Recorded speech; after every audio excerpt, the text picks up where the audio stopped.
Social मीडियावर अनेक प्रकारचे व्हिडिओ व्हायरल होत असतात। काही व्हिडिओ मजेशीर असतात तर काही थक्क करणारे असतात।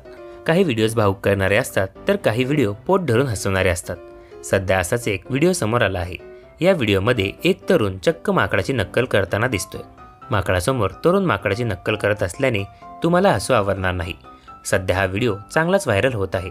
हा व्हायरल व्हिडिओ एका सार्वजनिक ठिकाणाचा आहे।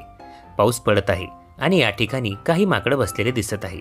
पावसामुळे ती एका ठिकाणी शांत बसलेले दिसत आहे। व्हिडिओत तुम्हाला दिसेल की एक तरुण हाताच्या मदतीने माकडासारखा 4 पायावर चालत आहे। या तरुणाला असं चालताना पाहून माकडं सुद्धा अवाक झाले आहेत। तरुणाचे चालणे पाहून तुम्हालाही हसू येईल। सध्या हा व्हिडिओ चांगलाच व्हायरल होत आहे। तुम्ही आजवर अनेकदा माकडांना माणसाची नक्कल करताना पाहिले असेल, पण या व्हिडिओमध्ये हा तरुण माकडाची नक्कल करताना दिसतोय। हा व्हिडिओ इंस्टाग्रामवर शेअर करण्यात आला असून या व्हिडिओवर अनेक युजर्सने मजेशीर प्रतिक्रिया दिल्या आहेत। एका युजरने लिहिले की इच्छाधारी वानर, तर दुसऱ्या युजरने लिहिले की माकडाला वाटले की हा आपल्याच प्रजातीचा आहे। अशाच भन्नाट कमेंट या व्हिडिओवर आल्या आहेत।